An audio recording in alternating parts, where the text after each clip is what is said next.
Very heavy first thing Sunday for southwest Scotland and northwest England, and this is when we become increasingly concerned about the rain building up over Cumbria. Now, northwestern hills likely to see 100 millimetres or more, but Cumbria in particular could see more than 200 millimetres of rain building up through Saturday, Sunday and into Monday. That brings with it the risk of significant flooding.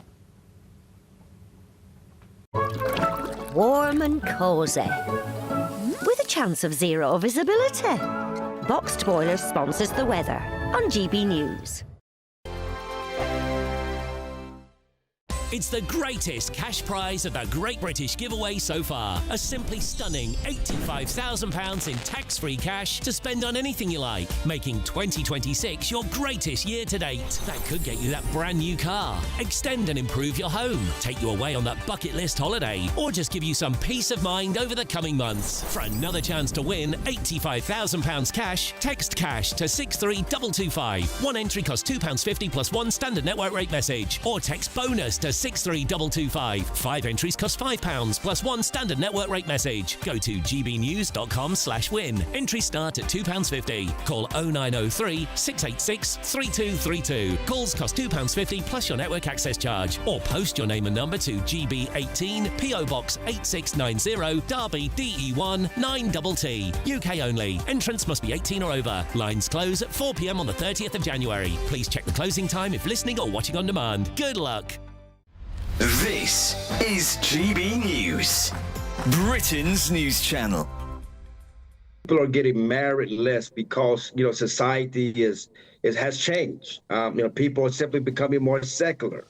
And because they're becoming more secular, they don't view that marriage is a divine religious institution.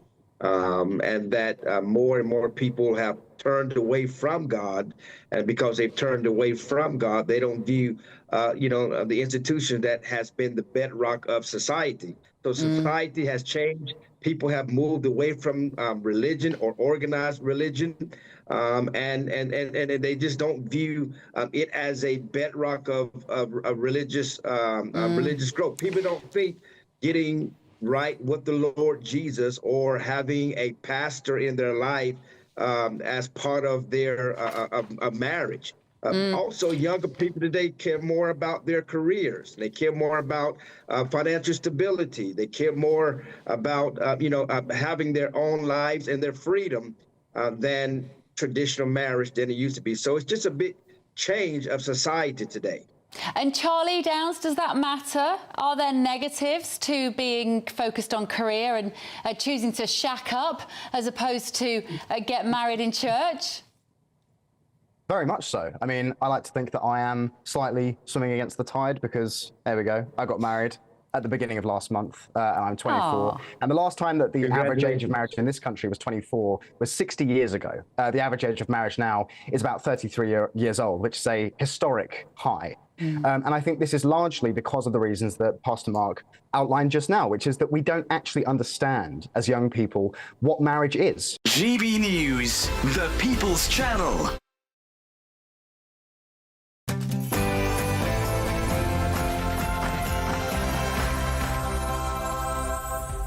It's 10 a.m. on Saturday, the 13th of December. Live across the United Kingdom, this is Saturday Morning Live. Breaking news this morning, hundreds of small boat migrants are en route to the UK this morning after a month of bad weather prevented any illegal crossings. And King Charles reveals his cancer treatment will reduce in the new year. The King called the milestone both a personal blessing and a testament to the remarkable advances in cancer care. The Prime Minister might call this an island of strangers. When Farage says jump, Labour might say how high. Yes, leader of the Green Party, Zach Polansky, says small boat migrants should be allowed into Britain, adding that the debate about migration and stopping the boats was driven by racism. But he's insisting that his party is not calling for open borders. We'll discuss his comments and much more. And in the United States, more photos from the estate of convicted paedophile Jeffrey Epstein have been released by the Democrats. Andrew Mountbatten Windsor, Donald Trump and Richard Branson are among those pictured. We are Russia's next target. And we are already in harm's way. The European nations are reporting that your president might as well be the leader of the European nations. Mark Rutte's warning comes as US Special Envoy Steve Witkoff will hold talks with Ukrainian President Zelensky this weekend for further discussion on the proposed peace agreement. Biggest stories, boldest opinions and liveliest debates over the next 2 hours. I'm Olivia Utley. And I'm Charlie Peters, and your weekend starts here.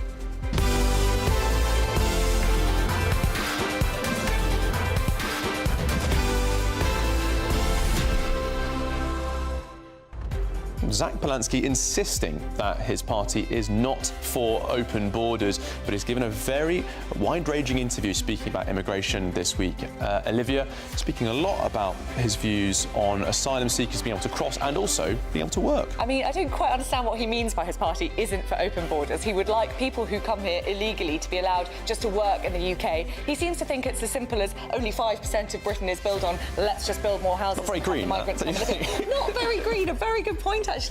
I mean, since when have the Greens been the party of big migration? But this is because there is a gap in the left of British politics now that Labour is moving to the right on migration. Fascinating shift in British politics. I really want to know what our viewers make of this story. Do you think it's as simple as just build some more houses, invite the migrants over? Perhaps we'll solve the fertility crisis. Perhaps we'll have lots more workers in the UK. Maybe it's a good thing. Let's see what you think. Maybe he won't say what the cap should be on migration, though. Zach Polansky insists he's not for open borders, but won't say how many people should be prevented from coming to Britain. Well, there we go. Please do get in touch, gbnews.com/your say. But before we get cracking with the show, let's cross over to Bethany Elsey, who has all your latest news headlines.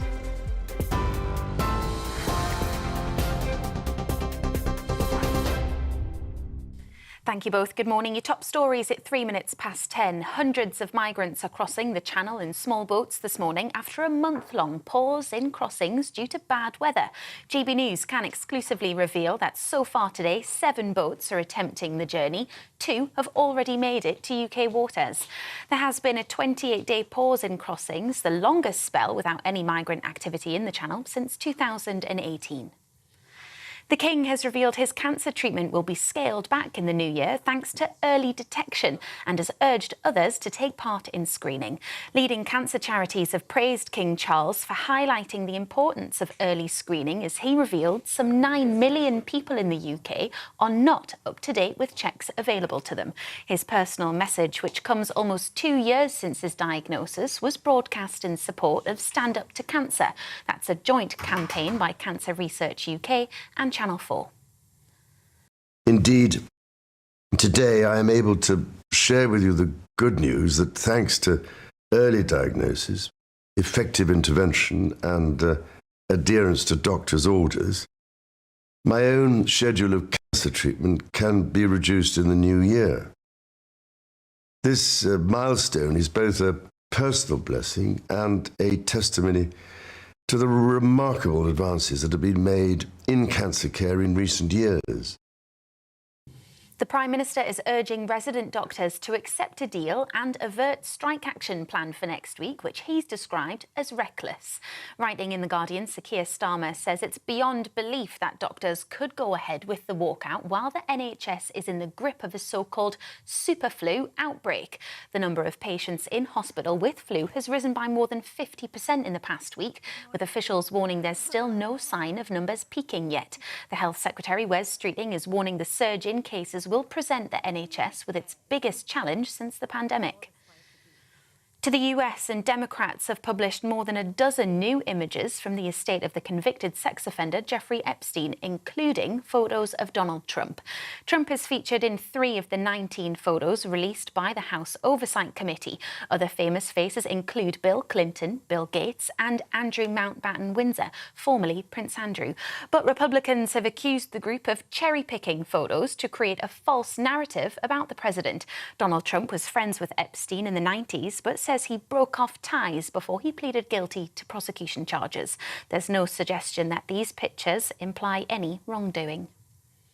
And weather forecasters are warning of travel chaos and potential life threat to life with heavy rain and flooding expected this weekend. The Met Office has issued yellow weather warnings across the UK today, and amber weather warnings will be in place in northwest England tomorrow and Monday.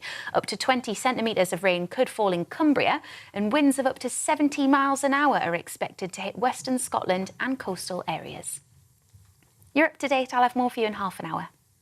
Tune into GB News Radio wherever you are. Online, on DAB digital radio, on TuneIn, on Radio Player, on Nation Player and on your smart speaker. Just say, play GB News.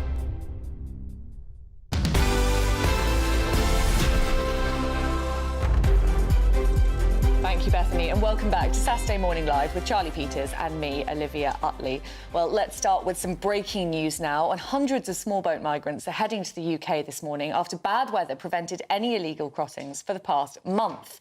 Well, GB News Home and Security Editor Mark White joins us now. I mean, Mark, this was a very long stint, nearly a month with no small boat crossings. Now they've started again. Why? What's going on? Well, you're right. It was a month or 28 days, the longest period since 2018, and notable for that, but notable because of the very, very unpredictable and poor weather conditions we've had in the Channel. That's the factor that's been at play here. We say it all the time on GB News, when you get a period of 1, 2, 3 weeks, and then, of course, people come forward and say, well, look, you know, clearly government policy is starting to make a difference here.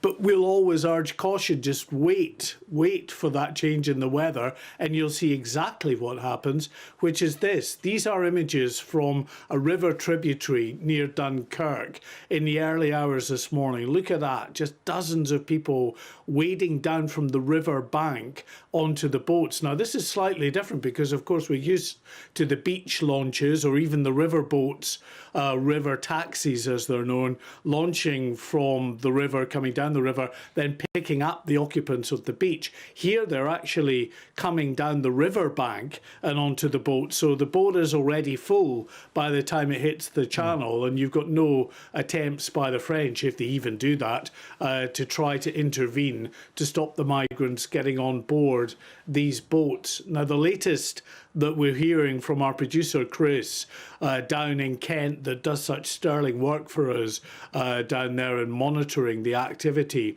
is that at least 7 small boats are in the water, but it now may be more than that, and we're seeing more Border Force assets leaving their port at Ramsgate to head out into the middle of the Channel to meet a number of French escort boats that are coming across with these migrants. So we could be looking at a very substantial figure by the end of today. And remember, we only need another 700 to have crossed, and we hit 40,000 so far this year compared to 36,800 for the whole of last year. So we're way ahead of the whole of last year's total, and looking at now potentially hitting maybe 40,000 today.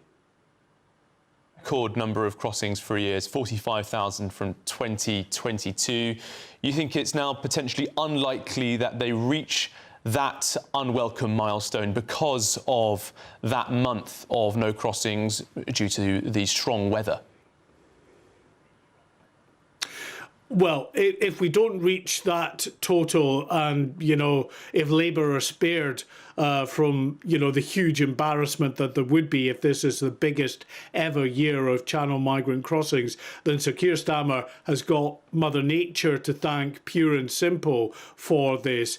But listen, I wouldn't like Charlie to start making these kind of bold predictions, because you just never know. I mean, we didn't think that there would be 28 days of impassable weather conditions in the Channel, but at this time of year, it's so changeable that, you know, producer Chris was telling us that Saturday wasn't on, and then suddenly it was on because the wind shifted a bit and died down just enough.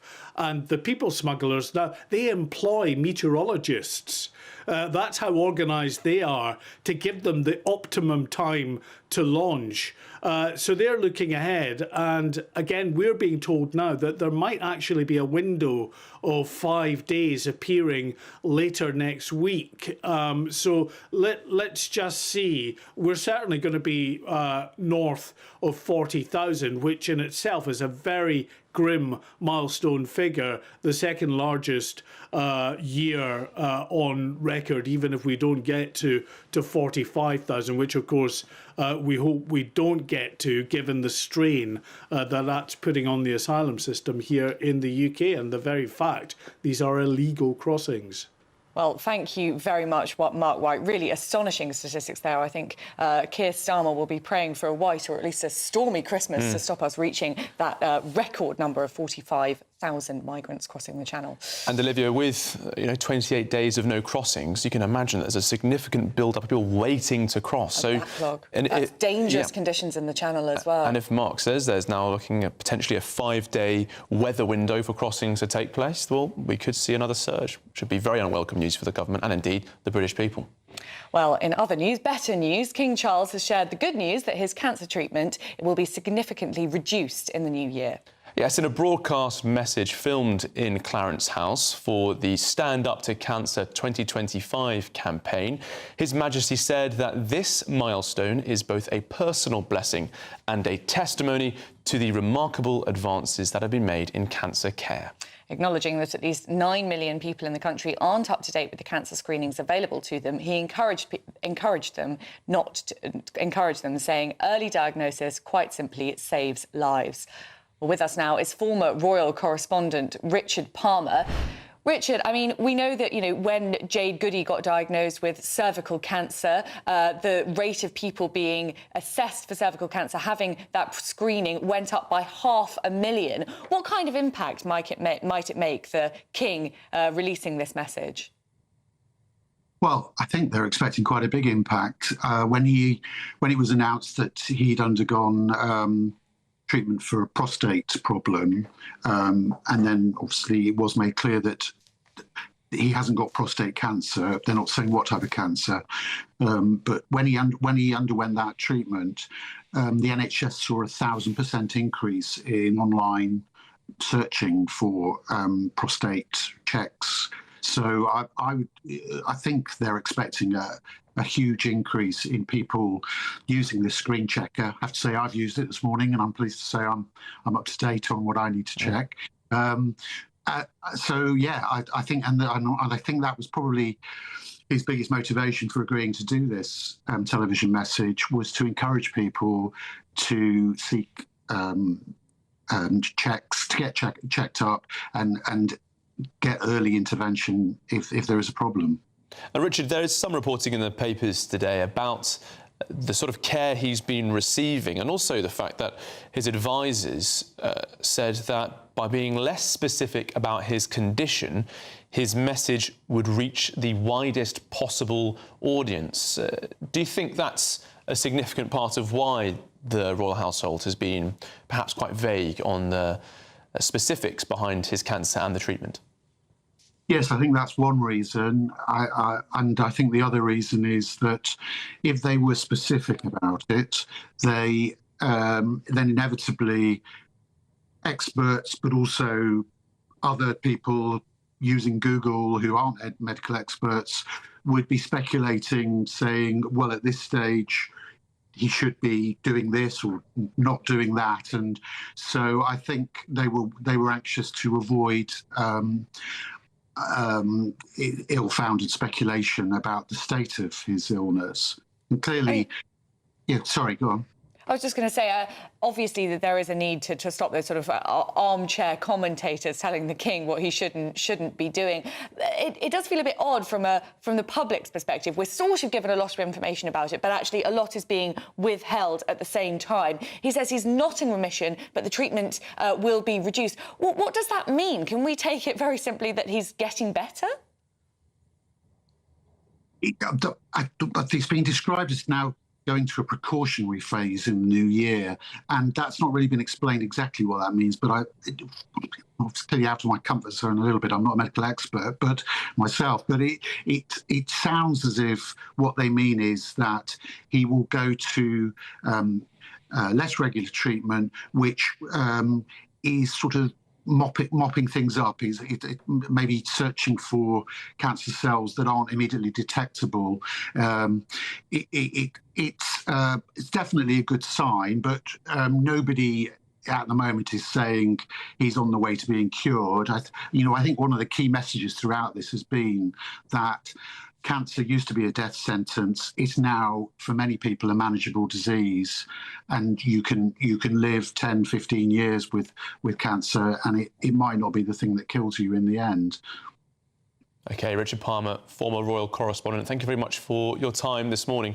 You know, Olivia, it says in the papers this morning that the code name for the team working on the King's cancer diagnosis is called Operation Delphinium. Oh, makes it sound very exciting. They do get organised, don't they, that mob? They really do. They put things together.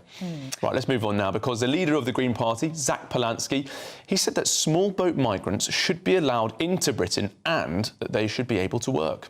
Yes, he made the comments on a visit to Calais, saying that the debate about migration and stopping the boats was driven by racism.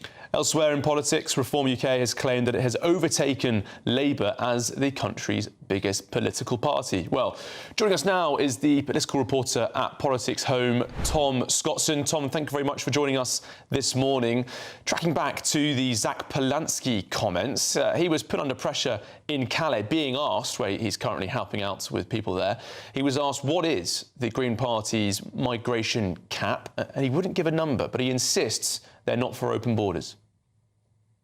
Yeah, it was a very interesting interview, and I think it was perfectly timed to set the Green Party's approach away from Labour. Labour have used a lot of political capital to show that they are serious on border control. Shabana Mahmood has used a lot of time in the chamber to say that Labour are the party that wants to stop the boats. And I think the Greens have seen an opportunity here, and that's why Zach Polansky, the leader, has gone to the outskirts of Calais and told his supporters that we're not going to be a party that wants to stop the boats. We're going to distinguish ourselves, not just from Labour, but the other mainstream parties. And their answer to the small boat crisis, which probably will anger maybe a lot of your viewers, but will really energise quite a lot of voters in university towns, maybe younger voters and those maybe working in the public sector. He said that we're not going to stop the boats. What we're actually going to do is we're going to open more legal, safe routes, and we're going to allow those that want to cross the channel to come here legally.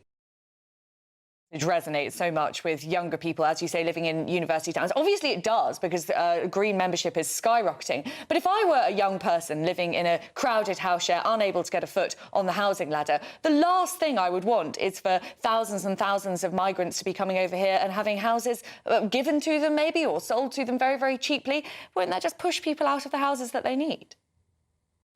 I mean, I think that most people, even those that probably support this measure, would see that it will increase demand, and I don't necessarily see many people making an argument against that. I just think it really hits to the kind of value system that a lot of younger, maybe progressive activists actually believe, and that I think that they could maybe given the arguments of supply and demand, but in actual fact, especially those that were driven to Jeremy Corbyn 10 years ago, that this, along with foreign policy issues, is kind of really to the core of the politics they believe in. And if they believe, like Zach Polansky, that many people in these camps are living in real brutal conditions, then I think they will put that ahead of maybe their housing chances, even however theoretical they think about getting a house in the next 5 or 10 years. And Tom, because they're taking what could be termed as perhaps quite an extreme position on migration in comparison to where all the other political parties are, if you exclude, say, your party as well, looking at all the main parties, do you think the Green Party has potentially limited its ceiling quite dramatically on where they can go, which seats they can pick up? Are they looking to be a party in government, or perhaps sort of an alternative that picks up more representation in the Commons but isn't seriously in the conversation about governing the country? Yeah, I think you're completely right. It has limited its ceiling, but also as well, I think it's increased the chances of getting at least 40 seats at the next election. I think if it was on the current trajectory, which was very slow, very incremental base of picking up a few council seats here and there, maybe expanding its presence in Westminster. So the Green Party at the moment has 4 seats. Maybe it had the potential in years to come of getting 60. I think that's now maybe around 35 or 40. But with the current political dynamics of Labour collapsing, your party being gripped with civil war, I could easily see a situation where the Green Party gets 35 seats and really sweeps across the university towns, where we're talking Sheffield, central Manchester, and much of London, where a lot of graduates have therefore moved from university and now settling permanently. I think all of the major leaders have now said that the Greens economics is fantasy economics, but as you say, they are becoming a bigger and bigger, more serious party in terms of their vote share. Do you think that Zach Polansky is going to explain perhaps a more credible economic system, or does that really not matter? Will the Greens continue to be a protest party? I think it doesn't matter for now, because I think what happened with the left, particularly since Jeremy Corbyn left, is that there was a real void there of someone really on the far left to energise these voters. But I think that he has gone too fast, too soon, perhaps. And that I think even those that really warm to his message and are very sympathetic to that far left politics may get to the ballot box in 3 or 4 years' time and see the threat of reform and think, in their view anyway, that it would be too big of a risk to back the Greens. But I feel that we're in such a state of politics now, we're in a multi-party system as such, that people have a real disdain for Starmer, particularly on the left. They don't want to vote reform. They're definitely not going to vote for the Conservatives. So even though it made disenfranchise, a few voters, I still think, particularly when it comes to the crunch, that he is going to win an awful lot of seats. OK, yeah, definitely space for the Greens. Tom Scottson, thank you very much for your time this morning. Perhaps I wanted to spare Tom this, but there's a part of the Zach Polansky interview. He talks about the gender debate as being a scaremongering hate fest, and he goes after J.K. Rowling, saying that her campaigning is intensely hateful. She says, "I often reflect that someone so wealthy could enjoy a peaceful life, but seems to spend time punching down metaphorically to trans people. I think it's shameful." He's missed the point there, hasn't he, in a sense, because you require, in many ways, extreme wealth in order to campaign on these issues, because there's such a big cost to do it. She's not speaking for herself, she's speaking for the people who are unable, who don't have that platform there. Well, I think you can imagine what we think of that, but I think, as Tom was perhaps politely suggesting there, maybe you and I aren't the target audience for Zach Polansky. Who knows? I think they could be whacking a green rosette on me by the end of the show. All right, well, coming up after the break, we'll be talking about the United States, because there are more photos from the estate of convicted paedophile Jeffrey Epstein being released. Andrew Mountbatten-Windsor, Donald Trump and Richard Branson are all among those pictured. But next, should stores have the responsibility to tackle shoplifters? We'll be discussing that and much more in our paper review. This is Saturday Morning Live on GB News, Britain's news channel.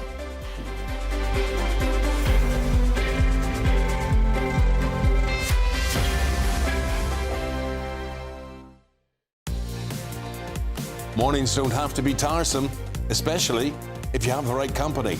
Wake up to news as it happens, opinion and debate, and of course, a little bit of entertainment too. Because when the kettle's on, we're on. That's Breakfast on GB News, a show worth waking up for. Every morning from 6 a.m. Only on the People's Channel, Britain's news channel. We'll spread the news, you spread the word. This is GB News, Britain's news channel. Well, here at Holbrook Animal Rescue, they're being forced to relocate, and if they can't find a suitable alternative, they'll even be at risk of closing. And I've seen the amazing work that they've done here. Just earlier, we met a dog called Essie, who has just found her almost possible forever home, literally in the time that we were here. She only came here a couple of days ago, so it's really great work that they do for all animals. Like this one here, this is Torn, he's just a puppy, and I'm also joined by Laura Santini, who runs the shelter. Tell us a bit about Torn here. So this is just a little fellow that came in, no fault of his own. The people just couldn't cope with him. So he's lively and he's a half shepherd, half Labrador. What kind of impact would the possible relocation or even closure have on dogs like this one and all the other animals you have here? Well, simply that we wouldn't be able to take them. So if the next one comes up like this and we've got nowhere to go, then we just can't take them, obviously. So what happens to them at that point, I don't know, because we don't just take beautiful pups like this. We take the old and the sick and the dogs that other people don't necessarily want to take. So I can't imagine what would happen to some of them. So I don't know. It's sad. It's just a sad situation. And you've had quite a lot of support from the community here in trying to relocate. What's been there for you in terms of support? They're absolutely incredible. They've sent 1,000 letters into the council to try and support us and help us and let everyone see the light that, you know, you do actually need animal sanctuaries around. You can't shut them all down. We're always getting phone calls saying how much people like what we do and hope we get our plan in appeal when it goes through and things like that. GB News, the People's Channel. From the school run to the home run, watch a new show for all of Britain. He can say whatever he wants. A straight talking show where all voices are heard. And, you know, when are we going to stop talking about smashing the gangs and actually do it? With the stories that matter from every part of our country. There's a bit of a crash landing there for your Chancellor. Bold, fearless and standing up for you. That's me, Martin Daubney, 3 p.m. till 6 p.m, weekdays, here only on GB News. The People's Channel, Britain's news channel.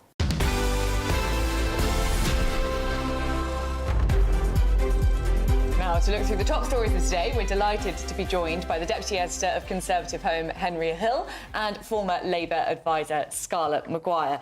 Now, shall we start with this fascinating story, really, that Nigel Farage claims that Reform is now Britain's biggest political party. Extraordinary. Was it just over a year ago that Labour had 500,000 members, Reform barely existed? What is this turnaround? So there are two things that have happened here. One is Labour's membership is reportedly falling. They've apparently lost one member in 7 since the general election, and obviously that was well down on the peaks that they had under Jeremy Corbyn, who, whatever his many failings, did bring in an awful lot of members who wanted to join the Labour Party.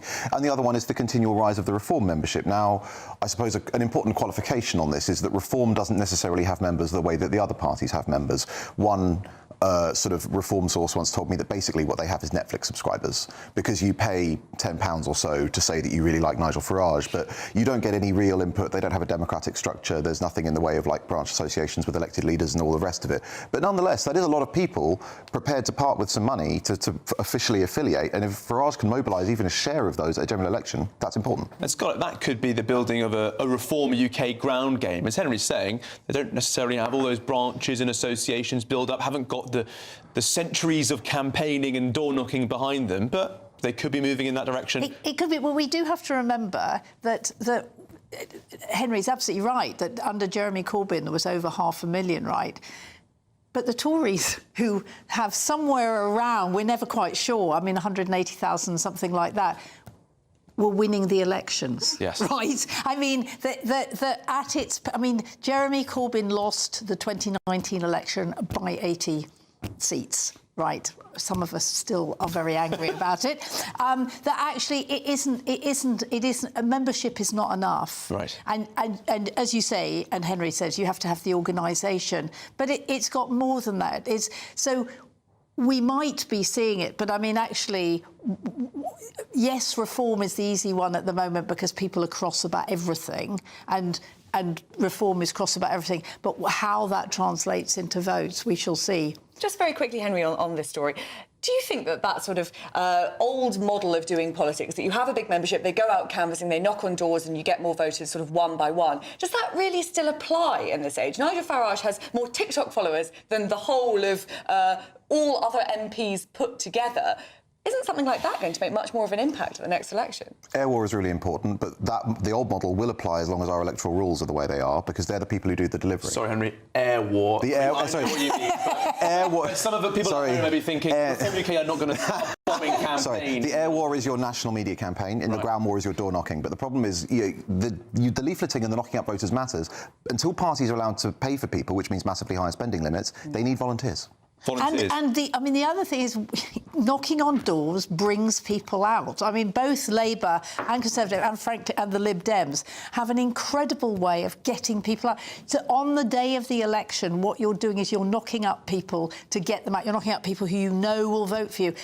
That's going to be Reform's problem, is getting them to polls. Well, let's cross now to the Times, because there's been a sit-down interview with Sir Mark Rowley in the Telegraph, actually, but they've been looking through some of those comments and how stores need to do more to tackle the scourge of shoplifters. That's what the Met Commissioner is saying. We've been asking also you at home, should retailers be expected to police shoplifters themselves? Let's get that poll. Wow, 12% of you say yes, 88% say no. And if you want to vote on this, you can scan the QR code now, get in touch, let us know. But we have a poll of 2 here. Can we join the poll? Yes, well, just about. Henry, what do you make of these comments from Sir Mark? I mean, corrupt security staff is a different reason. I assumed that basically just these people weren't actually insured to go and actually tackle people, because this is a big problem now, is that you've read the stories. A security officer chases someone down the street, tackles them, and then they end up getting prosecuted because they've injured somebody. But I think shops should have to step up, to be honest. Not do the whole job. We do have a police force. But a couple of years ago, Lululemon sacked a couple of staff for confronting shoplifters, and I think that kind of thing should be illegal. Oh, I'm quite sympathetic. What do you think, Scarlett? I personally am quite sympathetic to the shops. I think it must be scary. You never know. This is a big part of it. You never know who's got a weapon on them, and tackling someone because they've stolen a pint of milk or whatever could end up being really dangerous. Oh, yeah, no, I mean, when I go into small shops and you see one person behind the counter and you just think there's no question that if you came in. I mean, there's a small Sainsbury's near me, and it's quite interesting as they do have security on the door, and one day they didn't. And I was so shocked. I was watching a woman putting things into her bag, and I thought, oh, that's fine, because, you know, we then go and pay for it. And she just walked out of the door. And I have to say, I didn't do anything. But I think it's. I think when you can afford to do it, you should do it. But I completely with you is that you just don't know how aggressive they're going to be, and people do get really badly hurt. Some of the complaints from Sir Mark isn't just about the intervention of the security guards, but actually shops. He refuses to name and shame any of them. So I imagine some are big retailers not giving security staff time off to go to court, to put forward evidence, to be witnesses in court cases. And he's also complained about the backlog as well, saying that some cases they've got now at the Met won't have a trial until 2030. Imagine you get someone charged after they steal or they assault you, and you've got to wait 5 years for justice to come. That's a very legitimate complaint from the head of the Met. That is, absolutely. I mean, the court delay is a massive problem that extends well beyond this, but it is ridiculous that you don't allow security staff to go to prosecute. I think that should be considered part of the civic duty. If you're a big shop with security staff and they're doing their job and arresting people, helping the court and justice system prosecute those people is your civic responsibility, I think, and that should maybe be legislated. But also, that way, you're helping to stop shoplifting. Right. I mean, it seems completely. I mean, I don't want the shoplifter coming back into my shop and doing it again. It just seems absolute madness. I mean, Mark Rowley is completely right on that. They do have to work together. Yeah. I think is the real thing. Well, I hope he does name and shame them. Yeah, I think it'd be great. I want to find out which retailer is blocking the wheels of justice from taking place. What a false economy that is. Don't let them take the time off and have more shoplifting. Anyway, thank you to Henry and Scarlett. Still to come, is Britain on a war footing? The NATO chief issued a fresh warning this week. That's as talks on ending Russia's war in Ukraine continue this weekend. We'll get the latest. But first, let's cross over to Bethany Elsey, who has all your latest news headlines.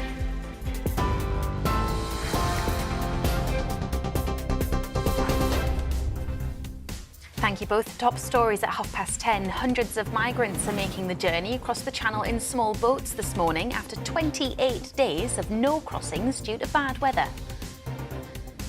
The King has been praised for highlighting the importance of early cancer screening after he shared the good news his cancer treatment can be scaled back in the new year. The Prime Minister is urging resident doctors to accept a deal to avert strike action plan for next week, which he's described as reckless, amid a soaring number of people in hospital with flu. Democrats on an oversight committee have released more than a dozen new images from the estate of the convicted sex offender Jeffrey Epstein, including photos of Donald Trump and Andrew Mountbatten Windsor. And weather forecasters are warning of travel chaos and a potential threat to life as heavy rain and flooding is expected this weekend. You're up to date. I'll have more for you at 11 o'clock. Take the GB News family with you on any device. As long as you have an internet connection, tune into GB News anywhere on the planet or beyond. Well, I did wonder about this woman, and whether she was coming up really... after the break, we'll be discussing Mark Rutte's comments as he's warned that Russia could invade a NATO country in the next 5 years, as he is calling on the continent of Europe to step up its defence plans. And the Epstein files are due to be released on Thursday, but we've had a sneak peek with the Democrats releasing a whole load of new photos. What do they reveal? Find out more with us after the break. Hello, a very good morning to you. Welcome to the latest update from the Met Office for GB News. A fine start to the weekend, and it stays fine in the south and east, but it's going to turn increasingly windy and wet elsewhere, with some very substantial rain accumulations building up over northwestern hills, especially, in particular Cumbria, by the end of the weekend. The rain sets in around lunchtime for western Scotland, Northern Ireland. It then slowly edges its way southeastwards, not quite reaching Northern England and North Wales at this stage. Mostly dry for the rest of England, Wales, and with plenty of sunshine, temperatures of 10 or 11 Celsius. But the winds are picking up all the while across the northwestern part of the UK, with heavy and prolonged rain establishing itself across northern and western Scotland and remaining in more or less the same locations for the second half of Saturday through Sunday and early Monday. The rain at this stage pushing into northern England, including Cumbria, Northern Ireland seeing outbreaks of rain. Not heavy yet, but it will turn heavier and more prolonged. The southern half of the UK, meanwhile, clear spells, although the breeze picking up, and so that will lead to a cold night in some sheltered spots towards the southeast, but otherwise mostly mild overnight with a lot of cloud cover, and that rain just relentless for Northern Ireland, much of Scotland and northwest England as well as North Wales. It's going to be very heavy first thing Sunday for southwest Scotland and northwest England, and this is when we become increasingly concerned about the rain building up over Cumbria. Now, northwestern hills likely to see 100 millimetres or more, but Cumbria in particular could see more than 200 millimetres of rain building up through Saturday, Sunday and into Monday. That brings with it the risk of significant flooding. Britain was once the envy of the world, but look around. A nation that no longer knows what it is or where it's going. A country that's broken. How do we fix Britain? How do we bring it back? Friday night with Matt Goodwin at 8 p.m. only on GB News. No matter the state it's in, this is our nation. Join me, Jacob Rees-Mogg, for a genuine, honest discussion on where we have been, where we are going, and where we are with the people who set the direction. Tune in to State of the Nation every Monday to Thursday, 8 to 9 o'clock, only on GB News. Britain deserves a newsroom that puts the facts and your voice first. Well, and that's what you get on GB News. Lively debates, lively conversation. And we're not afraid to hold power to account.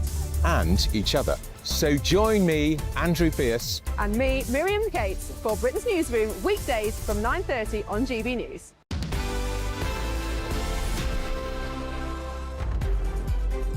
Welcome back to Saturday Morning Live. It's 38 minutes past 10. And in the United States, Democrats on the House Oversight Committee have released more than 90 new photos from the estate of convicted paedophile Jeffrey Epstein.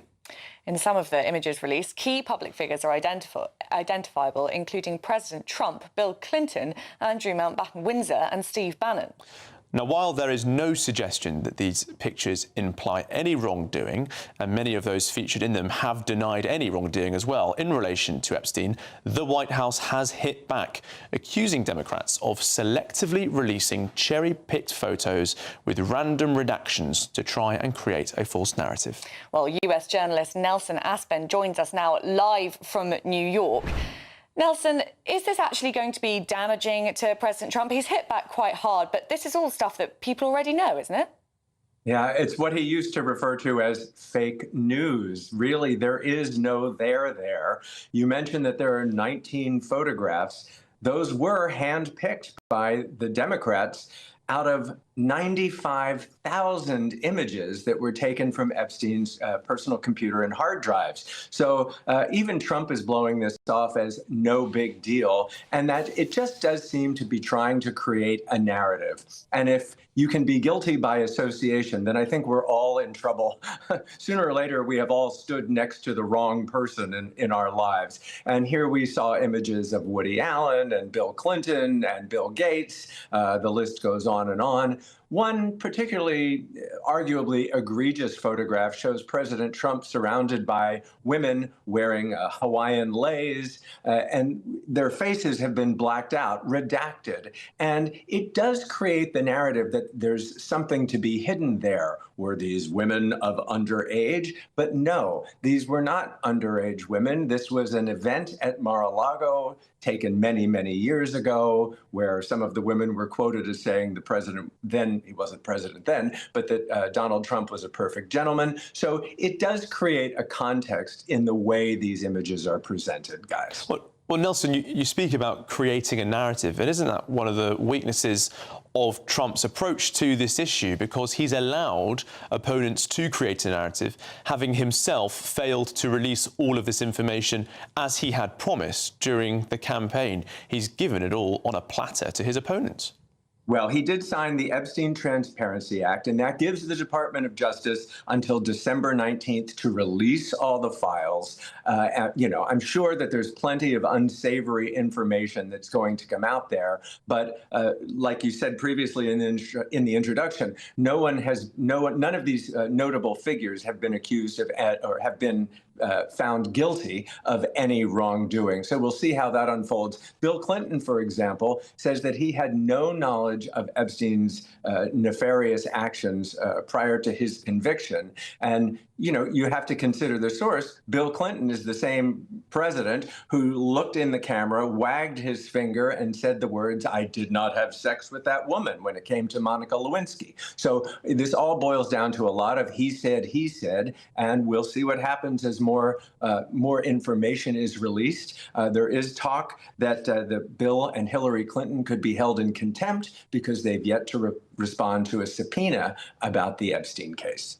I mean, can you really argue that Donald Trump has handled this well? He doesn't seem to have been completely transparent. And then with something like this, as you say, you can argue that it's not a very big story. And yet Donald Trump has flown off the handle and sort of made it a big story himself. Has he handled it well? I think so, only because how else are you going to do it? Everybody wants to be titillated and talk about and scandalized by sexual-related stories, and this certainly is an unsavory one. However, Trump has never denied knowing Jeffrey Epstein, and he has said that the real issue was that Epstein was poaching. I think those were the exact description of it, was that Epstein was poaching young women, employees of Mar-a-Lago, to go work for him. Trump thought Epstein was a creepy guy and banned him from membership at Mar-a-Lago. So these are old rivals, nemeses, if you will. And, Epstein's not around to talk, but only his transcripts and his files are. And Nelson, what's most surprising to me is just how many photos there are. Now, there is so much speculation about, was there a wider agenda with Epstein? What was he up to? The sheer number of photos does seem to point to a collection of blackmail almost against so many people with their associations with him. No doubt. And who has 95,000 photographs on their hard drive? I mean, talk about excessive. But I think you're right that this was a calculated move on Epstein and to some extent maybe Ghislaine Maxwell as well, just to keep information available to them for future use, whether that's contributions, extortion, and that remains to be seen. The Republicans are quick to point out that that there are a few Democratic lawmakers who stayed in touch and solicited Epstein for donations after he was already a convicted sex offender. So each side is spinning this to suit their, as we said, narrative. Well, thank you very much, Nelson Aspen. I suppose in a way, the more people who get involved in this, the less teeth it has. But let's see what those files come up with on Thursday. But still to come, is Britain on a war footing? NATO chief that issued a fresh warning this week. That's as talks as ending Russia's war in Ukraine continue this weekend. We'll get the latest. But first, if you are in search of some holiday sun, let's take a look now at the forecast for some of the top European destinations. I forecast a perfect holiday in the sun. Weather looking good then? For sure, and no worries about our travel insurance. All Clear Travel Insurance sponsors GB News Travel Destinations forecast. If you're after some holiday sun, you'll find it in Italy, where it's going to be mostly fine this weekend. Showers continuing in Cyprus, and also across the Canaries, plenty of showers and a strong wind here. Unsettled weather also into the south and east of Spain, with some heavy thundery outbreaks of rain moving into Ibiza later into Monday. And we're going to see an increase in showers across Cyprus early next week. All Clear Travel Insurance sponsors GB News Travel Destinations forecast. Bold. They are under no illusion. Ray. Are you a human trafficker? Boundless. I've had enough of the nonsense, and I'm not afraid to say it. Don't get this on the BBC. Every weeknight, I tear through the headlines. The smell of gasoline. Should we be worried about it? From Westminster madness to cultural war chaos. What I'm going to do now is they are throwing things out the car as we speak. Get ready, Britain. Here we go. Patrick Christie's tonight, weeknights from 9 p.m, only on GB News, Britain's news channel. At GB News, we love to hear from you, our loyal community. So drop us a line at gbnews.com/yoursay. There you can talk to each other and also to the presenters live on air. gbnews.com/yoursay, because GB News is your channel, Britain's news channel. Hi, I'm Michelle Dewberry, and my show is your opportunity to cut through all the noise and dive in headfirst to some robust debates. Ideas clash. Situation, no, isn't it? No, because you're deliberately avoiding my point. Nothing's held back. And if you think this is the end of it, wait for more. And we do not shy away from the difficult stuff. Sometimes I want to shake people and say, if only you understood. So join me on Dubes & Co. weeknights at 6 p.m, only on GB News, Britain's news channel. Join me, Nana Akweer, for an informative, interactive news programme with a difference. It's fun. No, he didn't say that, though. I'm so surprised. I think there's an element of truth to that. Join me from 3 p.m. every weekend, only on GB News, Britain's news channel. Mornings don't have to be tiresome, especially if you have the right company. Wake up to news as it happens, opinion and debate, and of course, a little bit of entertainment too. Because when the kettle's on, we're on. That's Breakfast on GB News, a show worth waking up for. Every morning from 6 a.m. Only on the People's Channel, Britain's news channel. We'll spread the news, you spread the word. Britain was once the envy of the world. But look around. A nation that no longer knows what it is or where it's going. A country that's broken. How do we fix Britain? How do we bring it back? Friday night with Matt Goodwin at 8 p.m, only on GB News. Decisions made in Washington aren't just shaping America, they're shaping Britain too. From migration to global security, from crime to health. Whatever happens in the White House today will be felt in your town or city tomorrow. That's why The Late Show is live from Washington, D.C. Cutting through the politics to show you what it all means for Britain. The Late Show live every night at midnight. Only on GB News, Britain's news channel.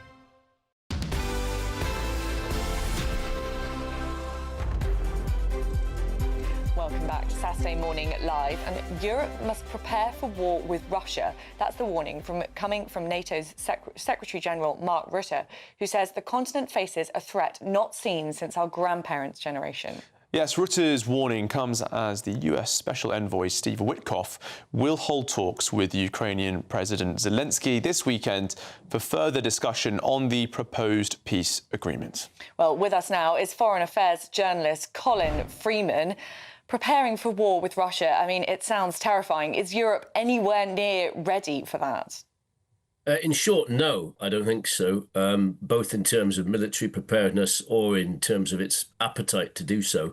I think what Mr. Rutte is trying to do here is to scare publics and capitals a bit, bearing in mind that Mr. Rutte has another job to do. He has to persuade European states and Britain and other NATO members, apart from the US, to increase their defence spending to 5% by, I think it is 2035.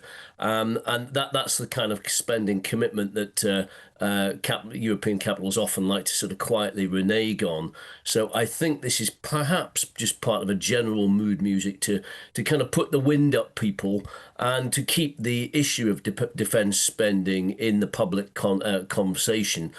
Whether he's actually seen any intelligence suggesting Russia is actually planning something like this, we've not been told. I doubt he would disclose it if he did. But the other thing is that with Russia currently got its hands full in Ukraine, it would not be in a position, most people think, to attack Europe, even if it wanted to, which would be a much tougher nut than Ukraine anyway, within the next 5 years. It would probably take a bit longer than that, 8 to 10 years at least. Well, Colin, Mark Rutte did say that they are seeing Russia step up their disinformation campaigns, their hybrid warfare, espionage, subversion, all the rest of it. And you say that perhaps Russia has got its hands full with the war at the moment. We have heard from the Russian government, the Kremlin, saying that, well, they're not looking for a war with Europe or NATO, they're ready for one. And that sort of fighting talk does sort of demonstrate just how dangerous this nation is coming beyond Ukraine. Yeah, it's fighting talk, but it's also talk that's calculated to frighten. And one of the strategies that Mr. Putin has been deploying in the last year or so, when we've seen increased drone attacks or drones present in European skies and jets flying over and so on, incurring into NATO airspace. That's part of the idea, is to try and make European capitals feel that there's a bit of a cost to supporting Ukraine and to dragging them in a bit more directly than they are at the moment, to make them sort of feel like, is this really worth it or not? Would it be better just to kind of quietly jettison our support for Ukraine, or at least give our consent to what currently appears to be a rather one-sided peace deal being pushed by President Trump? Where does Britain stand on all of this? We keep hearing from military experts here in the UK, retired generals, saying that Britain just isn't nearly prepared enough. And yet there wasn't very much talk about defence in the budget. Where would Britain be if there were a war with Russia? Not brilliant. I mean, our army is, we've only got about 70,000 soldiers at the moment, so our army is as small as it's ever been. Our air defences are pretty poor. Realistically, if we were to face missile attacks from Russia, we could probably only really defend one key city and perhaps one key military asset, military base against Russian attacks. So we're not really very well set up for that sort of thing at the moment. And then, of course, we haven't really done any kind of civil emergency preparedness at all. I mean, you remember when we had the COVID outbreak, we had panic, over people being unable to access toilet rolls. So God knows what it would be like were we to have, a missile attack or even the threat of a missile attack on the UK at the moment. We've not done any kind of drills or any kind of public emergency preparedness at all, which I think many people do find that slightly surprising, given that we are in this sort of constant state of alertness and worriedness in the wake of the Ukraine invasion. All right, Colin Freeman, Foreign Affairs journalist, thank you very much for your time this morning. Now, Olivia, in France and Germany, they are changing conscription. 18-year-olds needing to register now. There is a bit of a war-footing movement going on in the continent. It does feel a little bit like Britain's been left out of those movements. Behind, it does feel pretty scary, and no real preparation. Very alarming. Well, we've got lots more to come on Saturday Morning Live, hopefully a bit more cheerful, including the latest on today's small boats crossings. Not so cheerful. Not so cheerful. And are we experiencing a fertility crisis? Not that cheerful But either. there might be a solution there. But there might be a solution, so a good reason to stick around. Don't go anywhere.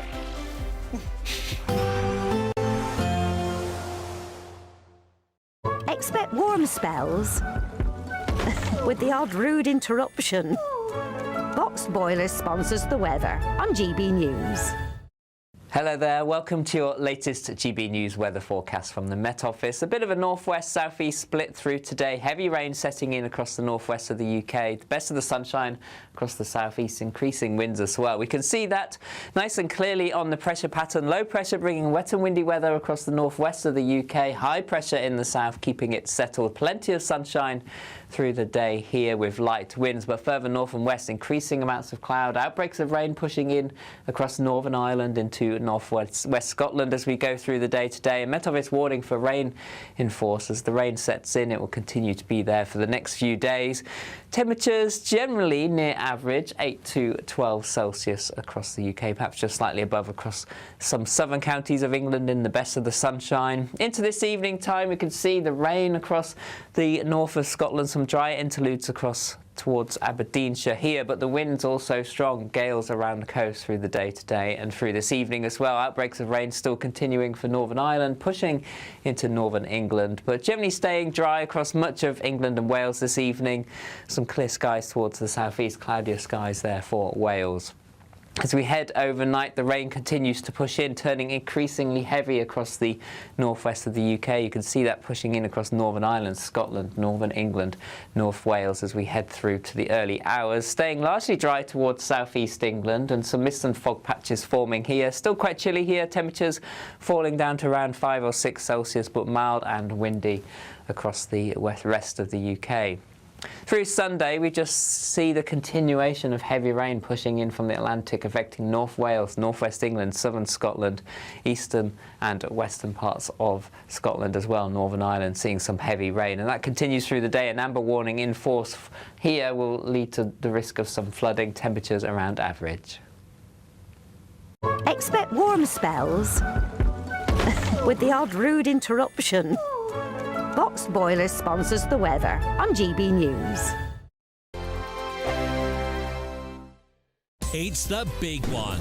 Your chance to win a whopping £85,000 in tax-free cash. The largest cash prize we've given away to date. That's like over £7,000 a month extra in your bank account each month for 12 whole months. That's a year of yes. Yes to holidays, yes to treats, yes to shopping trips, yes to home improvements. For another chance to win £85,000 cash, text cash to 63225. One entry costs £2.50 plus one standard network rate message. Or text bonus to 63225. 5 entries cost £5 plus one standard network rate message. Go to gbnews.com/win. Entries start at £2.50. Call 0903 686 3232. Calls cost £2.50 plus your network access charge. Or post your name and number to GB18 PO Box 8690 Derby DE1 9TT. UK only. Entrance must be 18 or over. Lines close at 4 p.m. on the 30th of January. Please check the closing time if listening or watching on demand. Good luck. I'm Michelle Dewberry, this is Jubes & Co with you. Hello everyone, Patrick Christie is here. GB News, Britain's news channel. Access the stories that matter to you. Take the GB News family with you on any device. And as long as you have an internet connection, tune in to GB News anywhere on the planet or beyond. GB News, the People's Channel, Britain's news channel. Exciting news. Every Friday, my Patrick Christie's Tonight Show is going to have a twist to it. We're welcoming some special guests. You. That's right, on Fridays I'm going to be doing my show in front of a live studio audience because this show is about you and what you have to say. It's going to be the same big debates, same big topics, same big opinions. But every Friday night at 9 p.m, you are invited to come on down to Patrick Christie's Tonight to be a part of the action. Only on GB News, the People's Channel, Britain's news channel. Hi, I'm Michelle Dewberry and my show is your opportunity to cut through all the noise and dive in headfirst to some robust debates. Ideas clash. Situation, isn't it? Because the failure is... You're deliberately avoiding my point. Nothing's held back. And if you think this is the end of it, wait for more. And we do not shy away from the difficult stuff. Sometimes I want to shake people and say, if only you understood. So join me on Jubes & Co weeknights at 6 p.m, only on GB News, Britain's news channel. Mornings don't have to be tiresome, especially if you have the right company. Wake up to news as it happens, opinion and debate, and of course, a little bit of entertainment too. Because when the kettle's on, we're on. That's Breakfast on GB News, a show worth waking up for. Every morning from 6 a.m. Only on the People's Channel, Britain's news channel. We'll spread the news, you spread the word.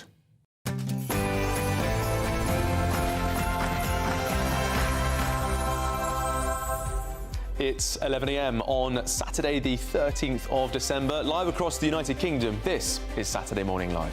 Well, breaking news this morning. Hundreds of small boat migrants are en route to the UK after a month of bad weather prevented any illegal crossings. The Prime Minister might call this an island of strangers. When Farage says jump, Labour might say how high. And the leader of the Green Party, Zach Polansky, well, he thinks that those crossing right now should be allowed into Britain and that they should also be allowed to work. He said that the debate about stopping the boats was driven by racism, but he's also insisted that his party is not calling for open borders. And King Charles reveals his cancer treatment will reduce in the new year. The King called the milestone both a personal blessing and a testament to the remarkable advances in cancer care. Well, Britain's economy unexpectedly shrank in October. The Office for National Statistics says the economy contracted by 0.1%, but economists had been expecting it to grow. So is it all Rachel Reeves' fault? And is Britain in the grip of a fertility crisis? Earlier this year, the UN said that world fertility rates overall are in unprecedented decline. We'll find out what it means for this country. Trees are laid out in the midst of that. It just allows you to detach yourself from the outside world and come to this. If there was snow, it would be really good, but this is the winter wonderland indoors. Britain's largest Christmas tree festival has returned to East Yorkshire. Community groups, schools and charities have come together to showcase over 100 trees to raise awareness for local causes. Biggest stories, boldest opinions and liveliest debates over the next hour. I'm Olivia Utley. And I'm Charlie Peters, and your weekend starts here.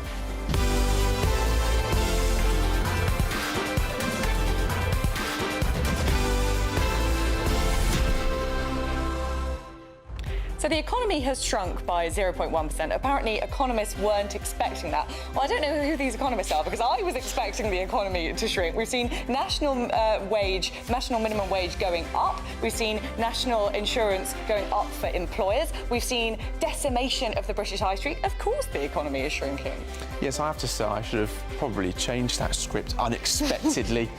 Well, we should be speaking to those economists, and we will do shortly, because they're going to tell us why perhaps Olivia and I are wrong, and why we were expecting this. But and maybe perhaps that there are better things to come, although it is quite hard to see how. We are about to have the Workers' Rights Bill coming in. That's going to make it harder for hospitality to employ young people. I was speaking to pub owners this week who were saying that they pride themselves in giving young people their first start in the workplace. I got my first start in a pub, but that is going to be harder and harder to do.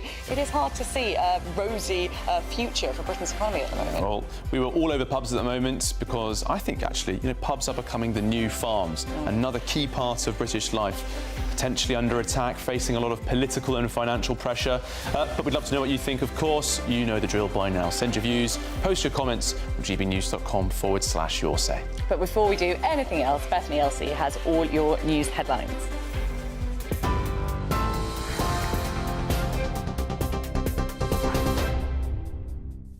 Thank you both. Good morning. Your top stories at 3 minutes past 11. Hundreds of migrants are crossing the Channel in small boats this morning after a month-long pause in crossings due to bad weather. GB News can exclusively reveal that so far today, 7 boats are attempting the journey. 2 have already made it into UK waters. There has been a 28-day pause in crossings, the longest spell without any migrant activity in the Channel since 2018. The King has revealed his cancer treatment can be scaled back in the new year thanks to early detection and has urged others to take part in screening. Leading cancer charities have praised King Charles for highlighting the importance of early screening as he revealed some 9 million people in the UK are not up to date with checks available to them. His personal message, which comes almost 2 years since he was diagnosed, was broadcast in support of Stand Up to Cancer. That's a joint campaign by Cancer Research UK and Channel 4. Indeed, today I am able to share with you the good news that thanks to early diagnosis, effective intervention and adherence to doctors' orders, my own schedule of cancer treatment can be reduced in the new year. This milestone is both a personal blessing and a testimony to the remarkable advances that have been made in cancer care in recent years.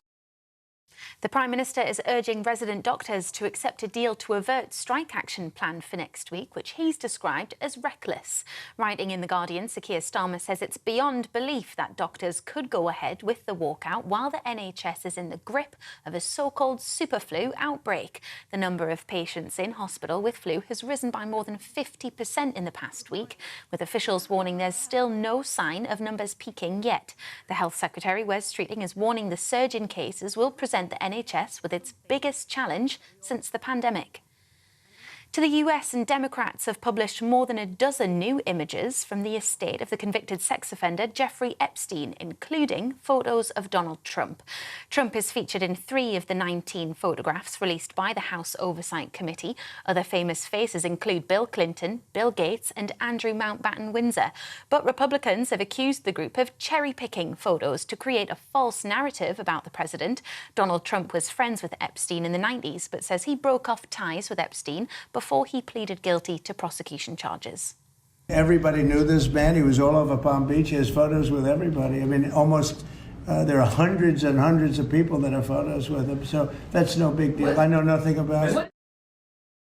Weather forecasters are warning of travel chaos and a potential threat to life as heavy rain and flooding is expected this weekend. The Met Office has issued yellow weather warnings across the UK today, and amber weather warnings will be in place in northwest England tomorrow and Monday. Up to 20 centimetres of rain could fall in Cumbria, and winds of up to 70 miles an hour are expected to hit western Scotland and coastal areas. You're up to date. I'll have more for you in half an hour. For all the latest from GB News whilst you're on the go, get the GB News app. Scan the QR code now to download or visit gbnews.com/app.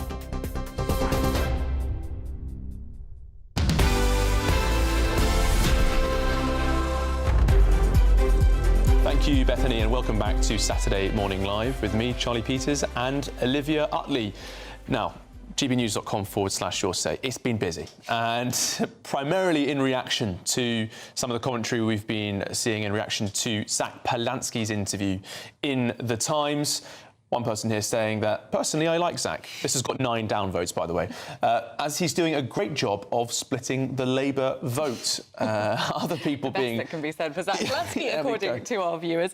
We also had one saying that Zach Polanski should be banned from politics. Well, that's an interesting take on the issue, and a lot of people saying that he should be the one seeking asylum. Banned from politics? I mean, come on. Get a grip, guys. We need to debate these people, right? You need to have engagement. Politics is about all views. Yeah, people are listening to him. If we ban them, they'll go elsewhere, right? And the Greens and your party currently fighting for votes? Well, on the shoplifting question, we have where the police aren't doing their job, you'll find that private security steps in to fill the gap. Whether that's a good thing or a bad thing is up for debate, but it does mean that those who can afford to pay get protected from crime and those who can't don't. Well, it's a really, really good point, that. And obviously, you're seeing something of the same happening with the NHS. The NHS on its knees, people on hospital trolleys, and in some places, only the people who can afford private care are the people getting properly treated in time. Well, most of you speaking about Zach Polanski, we'll get more to that later, because he's been bringing all sorts of commentary saying that small boat migrants should be allowed into Britain, that they should be allowed to work. And on that theme, we have a breaking news update for you on those small boat crossings from our Home and Security editor, Mark White, because 127 migrants have arrived into Dover this morning in the first Border Force vessel, bringing them over in 28 days. Yes, the Border Force vessel, the Hurricane, arrived into Dover Harbour with the first load of migrants to make the illegal crossing for more than 28 days.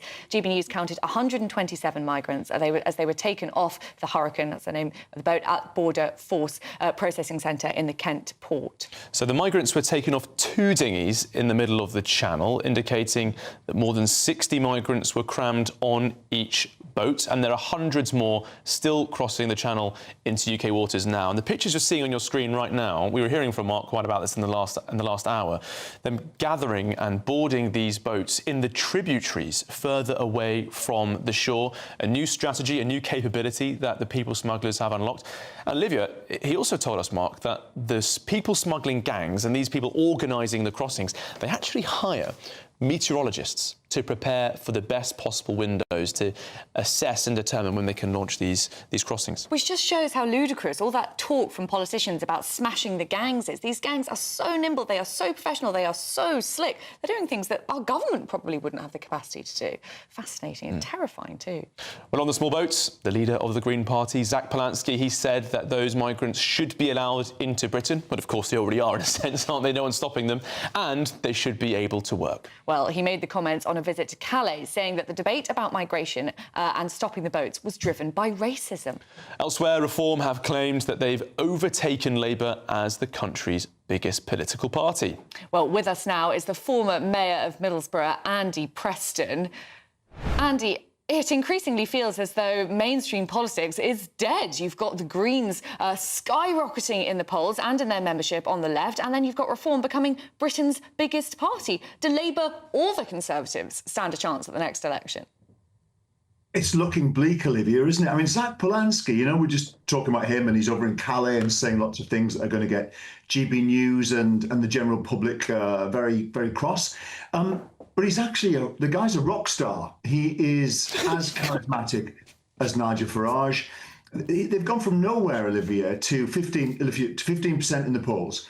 You know something I was looking earlier? If they get to 18% and there's a general election, guess who loses their seat? Rachel Reeves, Keir Starmer, Jess Phillips, Lucy Powell. Labour will be annihilated by the Greens if Zach Polansky continues just a bit more on this track. It's quite remarkable. He's doing exactly what Farage did. And in the same way, Olivia, Zach Polansky and the Greens have no track record, which means they can't be blamed for any of the current problems that we have. They're starting with a clean slate. They can promise the earth and not be held to account yet. Well, Zach, you say that he's a rock star, Zach Polansky. I think you might be over-egging it slightly. I'll give them credit for this. They're very good at digital campaigns. They are doing on TikTok with short videos what Reform are doing as well very successfully. But when Zach Polansky's come up against direct criticism on, say, Question Time last week, that rock star facade does falter somewhat, with him making those very controversial comments about wiping people's bums, about care workers and needing migrants to do that work. Under pressure, had a major kerfuffle there. Well, Charlie, I think that what Zach Polansky's doing, by the way, I think he talks a load of rubbish, so I need to reassure you and all your viewers that I'm not a Zach Polansky fan in that regard politically, but I think he is a rock star in terms of winning popular support. To take the Greens, which was essentially a quite extreme protest party, to 15% in the polls, and they look like being in the ascendancy from here, is pretty remarkable. Look, he's new, he's unpolished, he's raw, and I think that's what people like. The fact he will say stuff that some people don't like, and he's not aiming to get 40% of the vote. He's not even aiming to get 30. If he gets to 18, 90%, they become a monstrous force in British politics. And he's nearly there. And he's doing it through, there's an authenticity about him. As I said, I personally think he talks rubbish, but there's an authenticity. He believes what he says. He's like the opposite of Keir Starmer, where you don't believe anything he says. With Zach Polansky, you get the feeling he does believe it. He does care. And whether he's wrong or he's right, he believes what he's saying. And that counts for a lot. Do you think there's a bit of an element of kind of midterm nonsense going on here? People are fed up with the Conservatives after 13 bad years. They're fed up with Labour after a pretty bad year and a half. And now, years out before an election, they're saying that they would vote for Reform or the Greens. As it gets closer to an election, do you think the voters who actually turn up on the day to go out and vote are actually going to resort to their old friends, Labour and the Conservatives? I think there's a bit of that has to go on, Olivia. I think that when people get in that voting box, they're going to, some of them will move slightly back towards where they came from, i.e. Labour or Conservative. So, for example, Reform, I think, are currently polling on average at about 28%. If there was a general election tomorrow, I would instinctively feel that's going to drop to more like 26 or 25, but it's still astonishing for them to be at 25. So similarly, if the Greens can get to 20, I'd expect that to drop to 18 or something like that. But it's still a monstrous level of support for two people, two organisations to come out of nowhere. And the similarities are there. They're driven by very charismatic leaders. Come on, Andy, come off it. Charismatic. I mean, look, Zach Polansky is certainly saying things that the left agree with and is getting publicity for saying left-wing things, but I don't think he's necessarily doing it in the most charismatic fashion. He's just saying what people on the left want to hear. And, give him credit, there has been an absence of left-wing commentary to that, the perhaps far-left position in our political arena. Do you know what, Charlie? I do hear you, but I do think that it isn't all the things you just said about Zach Polansky. You could say about Nigel Farage from a right of centre perspective. I think that I don't agree with much of what he says, almost nothing. But I do think he is saying not new things, but there is something about his personal magnetism that is mobilising support and winning support. And as I say, at their current levels, they're going to sweep the board in cities like Bristol and some other places. If they notch up 3% from 15 to 18, they displace the current Prime Minister, the current Chancellor, the current Deputy Leader of the Labour Party. This is a remarkable phenomenon. And in my opinion, whether you like him or not, many people find him politically attractive and charismatic. Well, thank you very much, Andy Preston. It does feel like there have been so many times in our lifetime that people have said that two-party politics is over. It's never yet been the case. Now it really is beginning to feel like that. People said that Reform were just blaring brightly and quickly. That was 6 months ago. They are still leading by a phenomenal amount in the polls. There's a long way to go, of course, and there is perhaps some trepidation in the Reform camp. They don't want to say that they've won it before they've got 3 years, perhaps, to go over the line. Some immediate reaction on your say on the argument from Andy Preston that Zach Polansky is a rock star.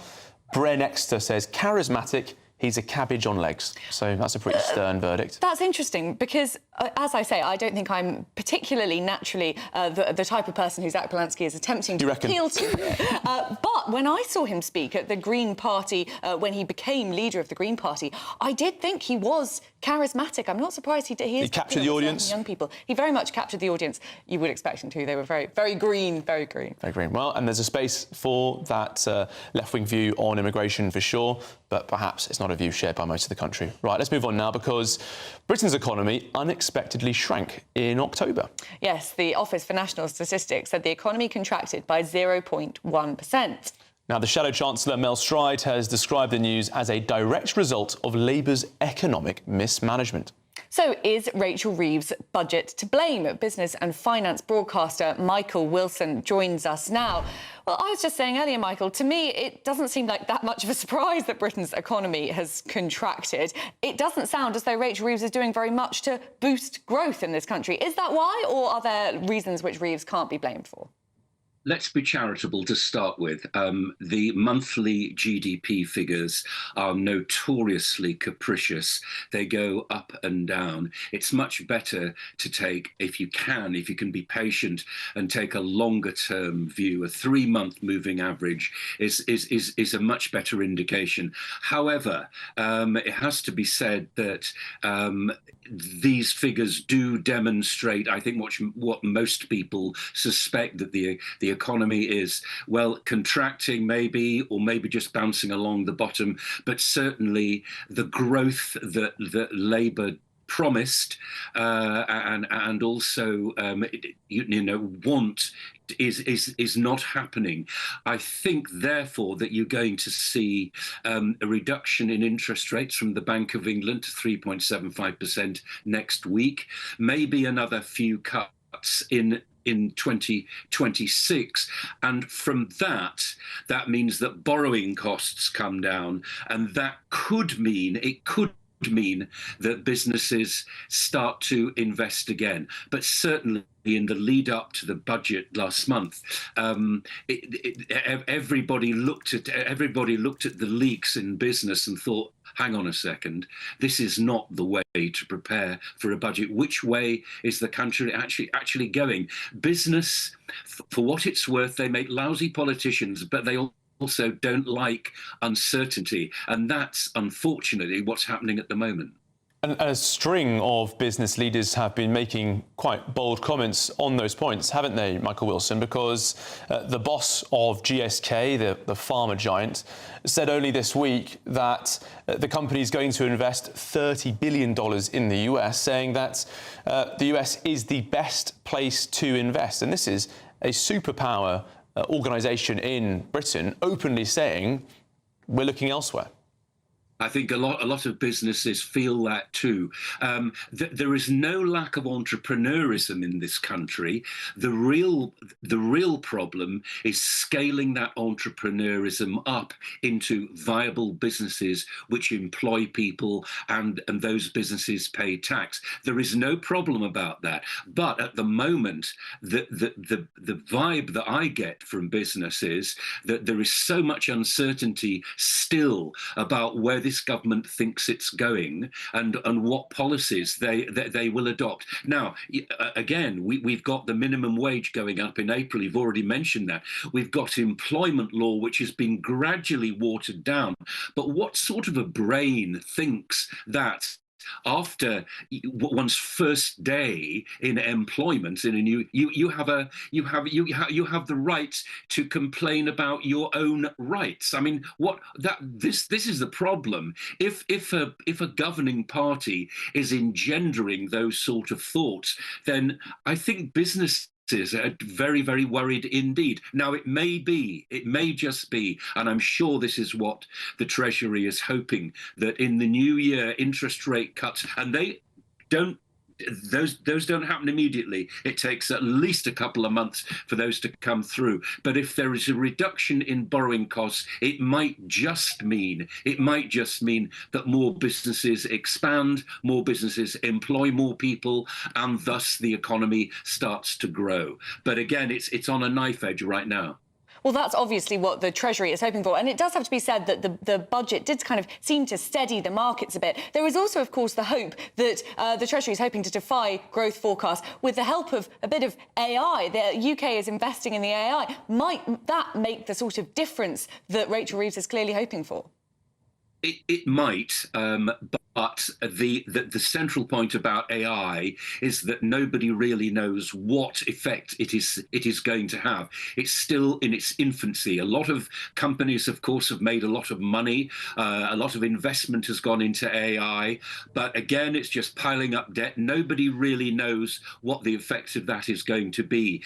I would look at these kind of indicators. Look at unemployment and see how that's going. Currently, it stands at 5%. It could go up to 5.3% next year. Now, that's good, not for people who become unemployed, but that's good for wage growth. And that might just bring inflation down, which in turn would give more scope for interest rate cuts. But these are big bets for the future. I personally think that if you tell people the bad news and make them understand it, they're much more likely to accept what is going on and what needs to be done, rather than the obfuscation that we have seen up to the budget and beyond as well. We still don't know, do we, whether or not the Chancellor and the Prime Minister were telling the whole truth about the strength or weakness of the economy. We just still do not know.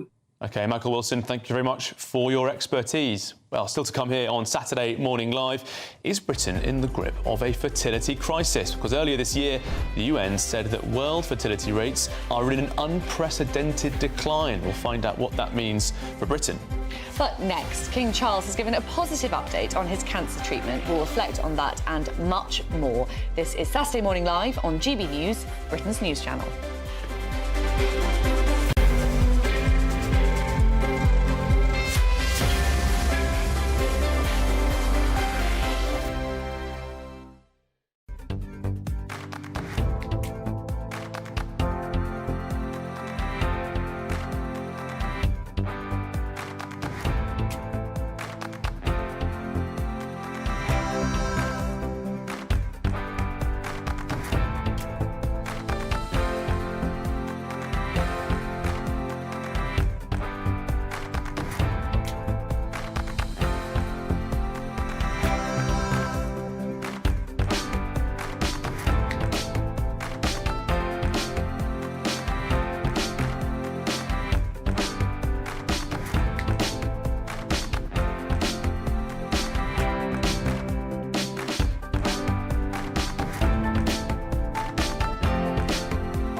From the school run to the home run, watch a new show for all of Britain. So he can say whatever he wants. A straight talking show where all voices are heard.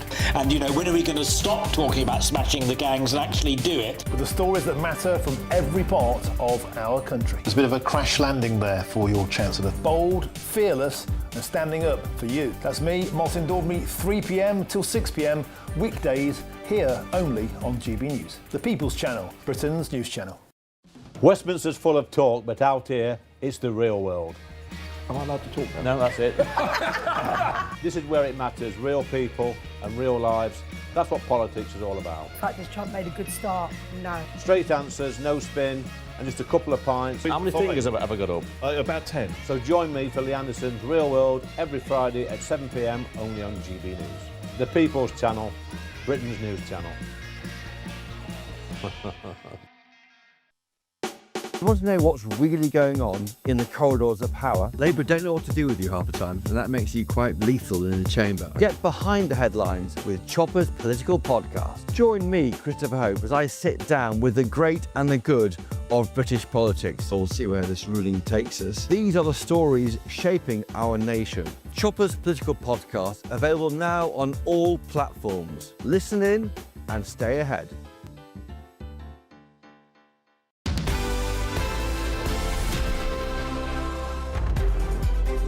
Back to Saturday Morning Live. It's 26 minutes past 11, and that means it's time for the Great British Giveaway. And think about what you could do with £85,000, because that's our biggest cash prize to date, and it could be yours. Here are all the details. It's the big one. Your chance to win a whopping £85,000 in tax-free cash. The largest cash prize we've given away to date. That's like over £7,000 a month extra in your bank account each month for 12 whole months. That's a year of yes. Yes to holidays, yes to treats, yes to shopping trips, yes to home improvements. What would you say yes to? For another chance to win £85,000 cash, text cash to 63225. One entry costs £2.50 plus one standard network rate message. Or text bonus to 63225. 5 entries cost £5 plus one standard network rate message. Go to gbnews.com/win. Entries start at £2.50. Call 0903 686 3232. Calls cost £2.50 plus your network access charge. Or post your name and number to GB18 PO Box 8690 Derby DE1 9TT. UK only. Entrants must be 18 or over. Lines close at 4 p.m. on the 30th of January. The winner may be contacted live on GB News, week commencing the 9th of February 2026. Please check the closing time if listening or watching on demand. Good luck.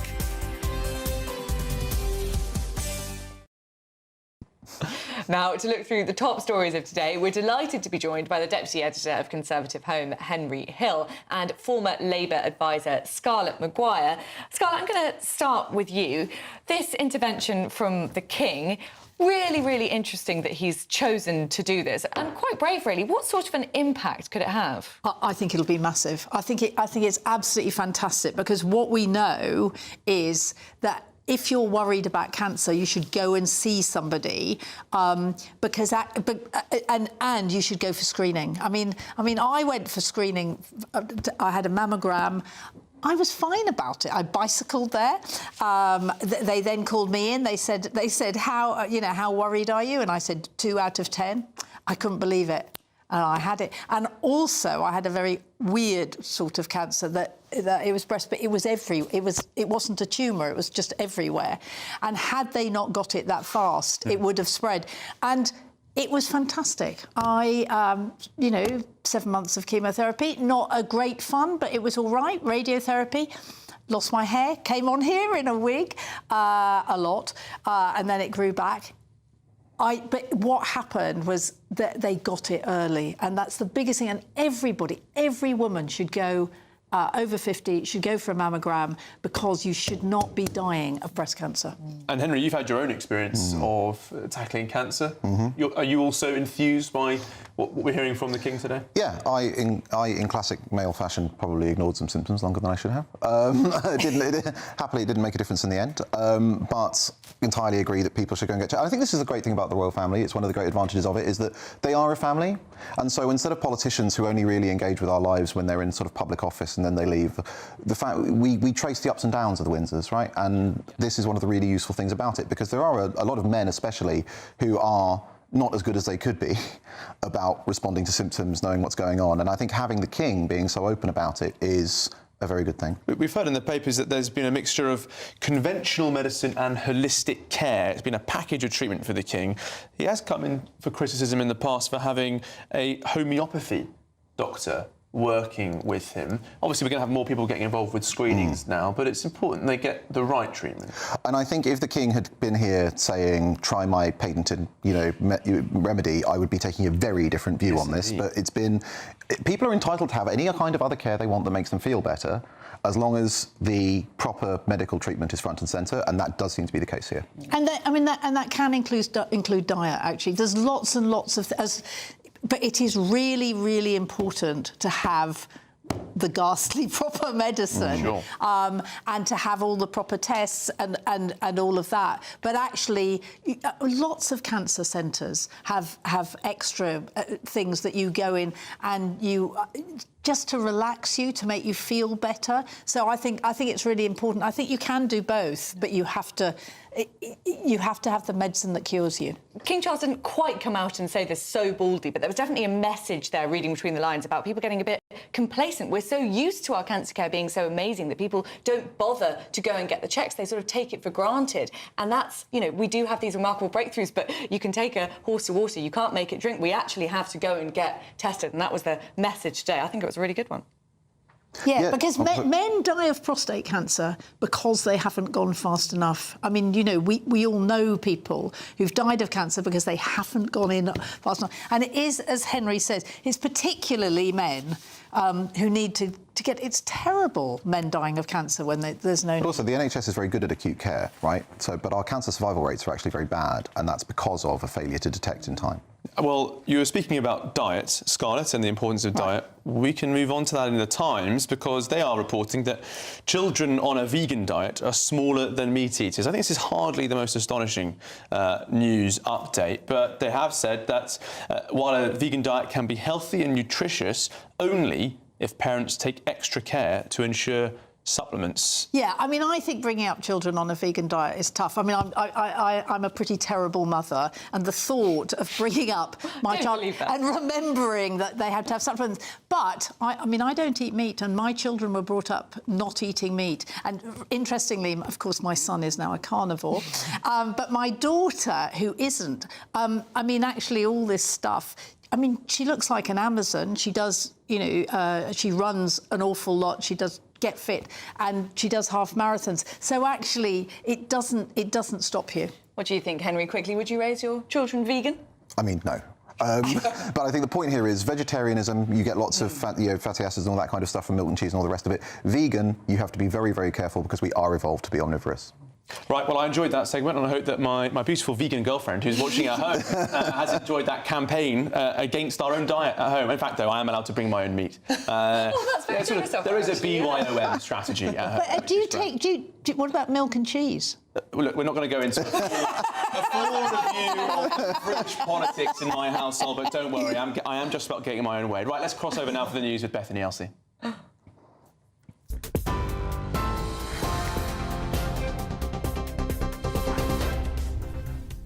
Good morning. The headlines at 11:30. Some breaking news. 140 migrants have arrived into Dover on Border Force vessel Hurricane. It's the first successful channel crossings for 28 days due to bad weather. The King has been praised for highlighting the importance of early cancer screening after he shared the good news that his cancer treatment can be scaled back in the new year. The Prime Minister is urging resident doctors to accept a deal to avert strike action planned for next week, which he's described as reckless amid a soaring number of people in hospital with flu.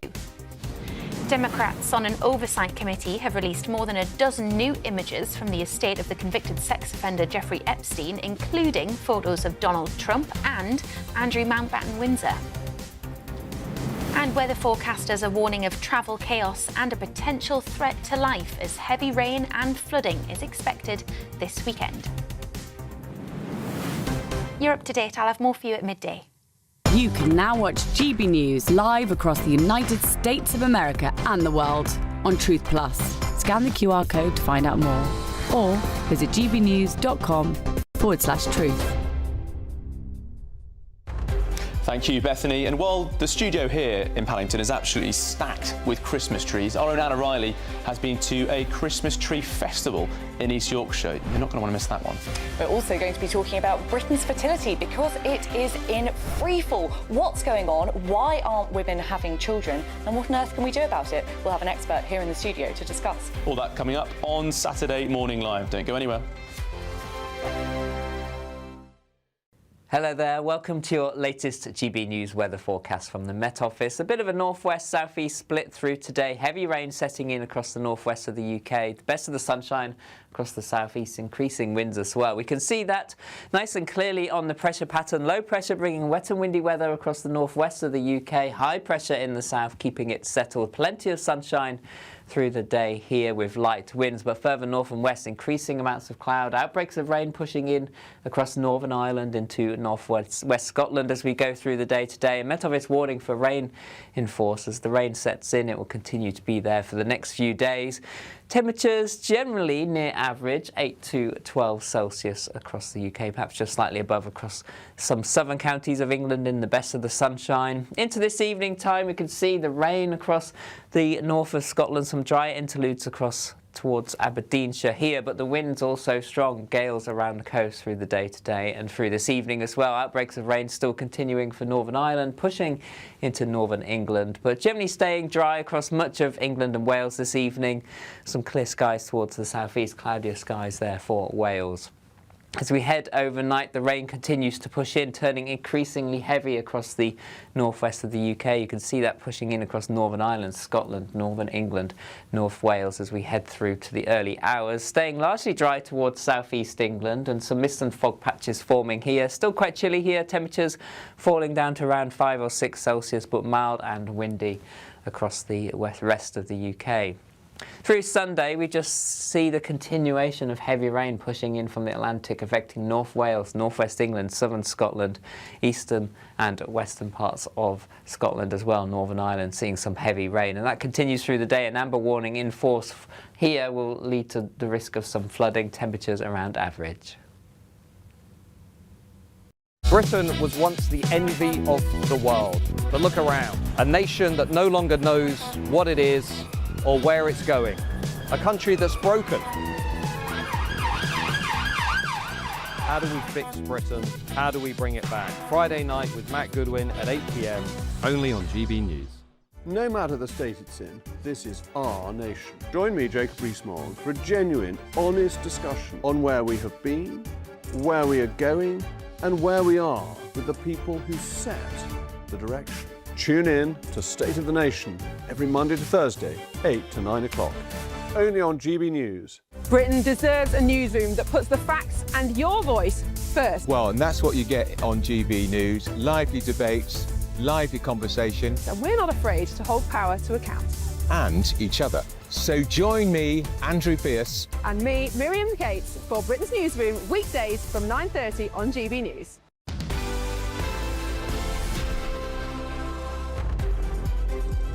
Welcome back. Is Britain in the grip of a fertility crisis? Earlier this year, the UN said that world fertility rates are in unprecedented decline. Well, our total fertility rate, which is the average number of births per woman, has now dropped to around 1.41, which is far below the replacement rate of 2.1. Yes, experts say women are choosing to have children later, with some missing the window completely. But what more can we do to encourage women to start families? We're joined now by Dr. Seema Ajaz, the CEO of the Hub, who joins us now. Dr. Seema, thank you so much for coming in this morning. We are in a fertility crisis at the moment. What do you think is driving that? Because the UN say it's not just about people delaying choices, it's about social factors and economic factors as well. Yeah, thank you for having me. And I think it's such an important topic because it's not only in Britain, it's a global thing. And the rate, obviously, you just mentioned, there are multiple factors. There can be the personal factors for the females, which is that they want to have children, but the circumstances are not appropriate. They have to wait, either they are working, it's finances. The other thing, the most important thing is, are we providing them with enough support that they can have the children? And because the normal fertility time period there, it's a bit delayed. So what happens? The biology doesn't wait. So are we guiding them? Are we supporting them through this journey? I think that delay is so interesting. I mean, I'm exactly the age that they're talking about here. I'm a 32-year-old woman, and so all my friends are going through this in one way or another. It seems that my friends are split between people who are very confident that they'll be able to have a baby. I spoke to someone who said, oh, I'd like a baby in September at the beginning of the school year, so we'll start trying in January, as though it's that straightforward. And those people are perhaps just waiting too long because maybe they've been taught all through their 20s that it's very, very easy to get pregnant. You'll get pregnant if you have one little mistake. Then they get to their 30s and find it's not so simple at all. It's an element of this complacency. Yes, and I see this all the time. So when I'm sitting in my clinic and I have these young, brilliant, females coming to me, they said, actually, we thought that we will have the children at this age. When we have achieved this thing, we are a bit stable. We had a home. We had, sport. We had the right partner. And now we want to have children, but it's not happening. How can you support us? And at that time, you feel like, this has been like 5-10 years window period where we could have given them more information. Because, for a long period of time, there are so many factors. Currently, the lifestyle medicine, which has a big impact. And it's not only the females, it's the male as well. The stress factors, the nutrition. That we have seen that there's a rise in the cancer, there's a rise in autism. So the environment does affect. But there are ways. There are so many now ways that we can guide those young individuals, females. Sami, you're talking a lot about people coming to you perhaps in the crisis moment, when it's perhaps already starting to be a little too late. But you want the conversation to happen much earlier, and you're working on that with a new app. Talk us about that. Yes, so that's so interesting because, it's like, the genetics play a major role. But the epigenetics, which is the environmental effect and which is affected by your nutrition, sleep, stress factor, emotional connectivity, all these factors does affect the fertility. So if you guide those females 5 to 10 years, that these are the things through the platform. So you can do epigenetic testing. Biological age is a massive. Everyone is talking about them. There are different biological age. So Umu age is the same. It is meant for female fertility. It can guide a lot of factors. It's like an app. You do the testing, you can do once a year, and then it will tell you the factors, which is a personalized approach. So what works for you? It's not something which will work for everyone because everyone is different. What we need to find out, what are the supplements, what are the nutrition, what is appropriate for you? And that can be guided. So we have been doing it, but it's not in the mainstream line. And I think that's what most of the people want, that guide us. And I think MedTech would be the next big thing where we can really help these young. And it has to be affordable. It has to be that we reach out. The fertility woman, when they have the first child, is 31. And that so many people are trying. So the people who want to have children, they are struggling. So there's definitely a disconnect that how can we support them? And I think these are the MedTech and the new innovations that we should be saying, here, it is available, it's not expensive, use it and we will guide you. Yeah, do you think there's an element of people being too reliant on things like IVF and on egg freezing as well? I've spoken to people who work in banks. Their companies will offer them egg freezing as a benefit to keep them at the bank for a little bit longer. So they take up that opportunity and think, well, that's sorted then, I can have my baby 10 years down the line. And egg freezing doesn't really work that well, does it? But currently, yes, you're right. So IVF, currently the rate is 1 in 32 births is through the IVF. I'm surprised it's not higher from London. But the thing is, what are the other options? If suppose the female are not ready and they know the time, so, there's a biological age and the fertility age, the span has to be in parallel. If the circumstances, currently we don't have, childcare is very expensive, the housing is very expensive, job stability is not there. If right partner is not there, what should they do? The option is, if they wait too long and at that stage they don't have the right environment again, they won't have children. So for them, the option is that, okay, we want to have IVF, we want to freeze eggs, or we want to freeze embryo. So when we reach that stage, we still have an option. It's heartbreaking to see, actually, as like a woman, when you see these young, ambitious women, and something is breaking them down. OK. Dr. Seema Ejaz, thank you so much for your time this morning. She's the CEO of Hub. Well, still to come, Anna Riley has a special report as Britain's largest Christmas tree festival returns to East Yorkshire. But first, if you're in search of some holiday sun, here's the top forecast for some of the top European holiday destinations.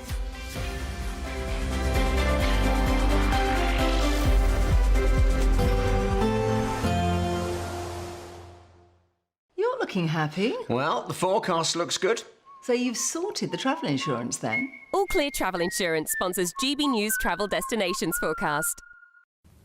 If you're after some holiday sun, you'll find it in Italy, where it's going to be mostly fine this weekend. Showers continuing in Cyprus, and also across the Canaries, plenty of showers and a strong wind here. Unsettled weather also into the south and east of Spain, with some heavy thundery outbreaks of rain moving into Ibiza later into Monday. And we're going to see an increase in showers across Cyprus early next week. All Clear Travel Insurance sponsors GB News Travel Destinations Forecast. At GB News, we love to hear from you, our loyal community. So drop us a line at gbnews.com/yoursay. There you can talk to each other and also to the presenters live on air. gbnews.com/yoursay, because GB News is your channel, Britain's news channel. This is GB News, Britain's news channel. Well, I think after the first incident, obviously, I became hyper aware of how men can behave in London. But since sharing my story in February, I've had hundreds of women come forward and tell me their stories. It was actually so overwhelming, the amount of people that reached out to me and said, thank you for sharing your story, thank you for talking about it, because this had happened to me and that had happened to me. And I think also because I became aware of it, I don't know whether I started to see it, whether it was rising, but what I do know is that the amount of incidents happening are not the amount of incidents being reported. One of the controversial issues, Genevieve, here in America is that in certain states, President Trump has put the National Guard on the streets.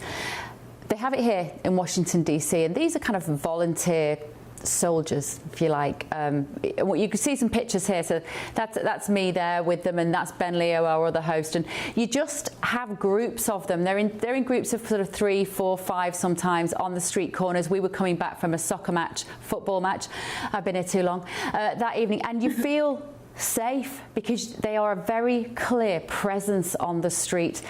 Do you think we should have something similar in London? Yeah, I mean, if there were repercussions and men thought that they were going to be caught and that there were going to be witnesses and that they were going to be held accountable, that would decrease the rate of these kind of attacks happening, because you're going to weigh up whether it's worth it, aren't you, as a of course person. GB News, the People's Channel. Join me, Nana Akweer, for an informative, interactive news programme with a difference. It's fun. No, he didn't say that, Dave. I'm so surprised. I think there's an element of truth to that. Join me from 3 p.m. every weekend, only on GB News, Britain's news channel. In the GB Newsroom, we bring you the news as it happens. With our team of dedicated journalists across the UK, we're ready to keep you up to date with what's happening every half an hour, every single day. Bulletins here on GB News, the People's Channel, Britain's news channel.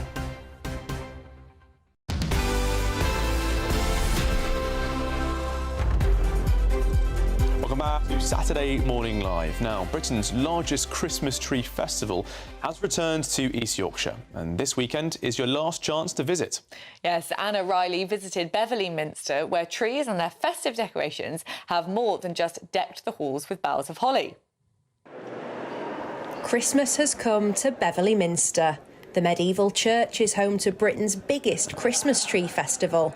There's a dazzling forest of 150 unique, twinkling and trimmed fir trees. Entering the building, the first thing you'll be aware of is this strong scent of pine, because these are all England-grown trees. And the way in which the trees are laid out in the Minster, it just allows you to detach yourself from the outside world and come to this. If there was snow, it would be really good, but this is the winter wonderland indoors, which we're grateful for.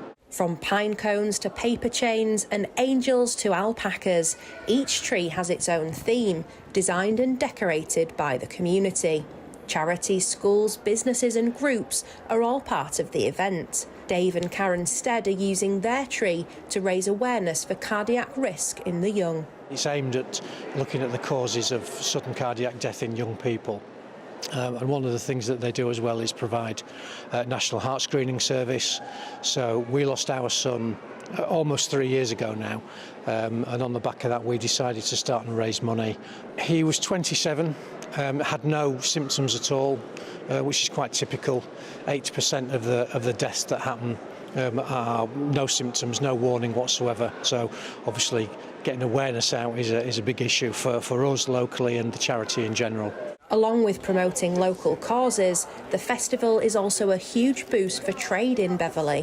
When you've got something like the Minster putting on this festival, it just makes a massive difference to Beverley, to hospitality, the independent shops, and people come back time and time again. Visitors to the Minster are also feeling the Christmas cheer. This is stunning. There's no other word.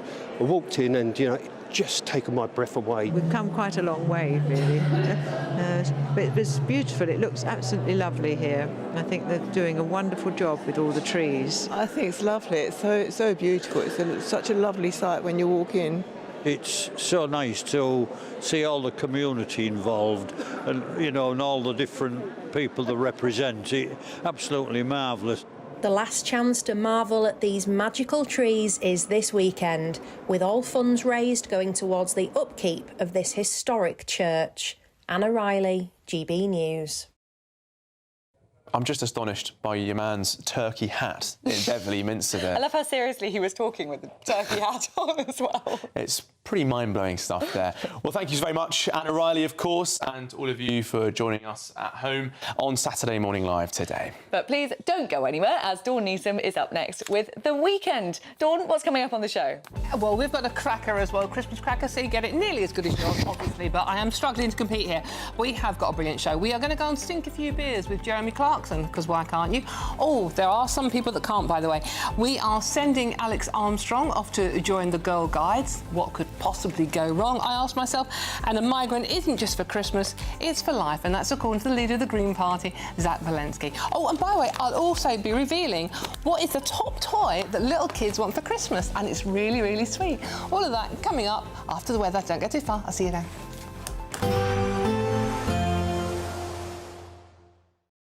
Today, clouds overhead, total zen within. Box Solar sponsors the weather on GB News. Hello there, welcome to your latest GB News weather forecast from the Met Office. A bit of a northwest-southeast split through today. Heavy rain setting in across the northwest of the UK. The best of the sunshine across the southeast, increasing winds as well. We can see that nice and clearly on the pressure pattern. Low pressure bringing wet and windy weather across the northwest of the UK. High pressure in the south, keeping it settled. Plenty of sunshine through the day here with light winds, but further north and west, increasing amounts of cloud. Outbreaks of rain pushing in across Northern Ireland into northwest Scotland as we go through the day today. And Met Office warning for rain in force. As the rain sets in, it will continue to be there for the next few days. Temperatures generally near average, 8 to 12 Celsius across the UK, perhaps just slightly above across some southern counties of England in the best of the sunshine. Into this evening time, we can see the rain across the north of Scotland, some dry interludes across towards Aberdeenshire here, but the wind's also strong. Gales around the coast through the day today and through this evening as well. Outbreaks of rain still continuing for Northern Ireland, pushing into northern England, but generally staying dry across much of England and Wales this evening. Some clear skies towards the southeast, cloudier skies there for Wales. As we head overnight, the rain continues to push in, turning increasingly heavy across the northwest of the UK. You can see that pushing in across Northern Ireland, Scotland, Northern England, North Wales as we head through to the early hours. Staying largely dry towards southeast England and some mist and fog patches forming here. Still quite chilly here, temperatures falling down to around 5 or 6 Celsius, but mild and windy across the rest of the UK.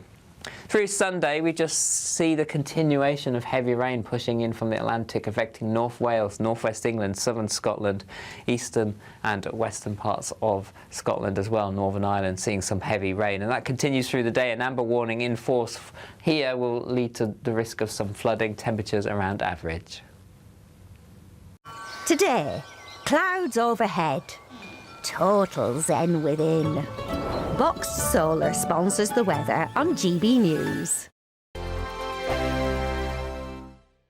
It's the greatest cash prize of the Great British Giveaway so far. A simply stunning £85,000 in tax-free cash to spend on anything you like, making 2026 your greatest year to date. That could get you that brand new car, extend and improve your home, take you away on that bucket list holiday, or just give you some peace of mind over the coming months. For another chance to win £85,000 cash, text cash to 63225. One entry costs £2.50 plus one standard network rate message, or text bonus to 63225. 5 entries cost £5 plus one standard network rate message. Go to gbnews.com/win. Entries start at £2.50. Call 0903 686 3232. Calls cost £2.50 plus your network access charge. Or post your name and number to GB18 PO Box 8690 Derby DE1 9TT. UK only. Entrance must be 18 or over. Lines close at 4 p.m. on the 30th of January. Please check the closing time if listening or watching on demand. Good luck.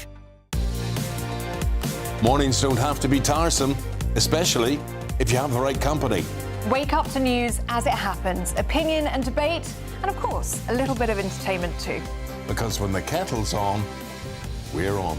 That's Breakfast on GB News, a show worth waking up for. Every morning from 6 a.m. Only on the People's Channel, Britain's news channel.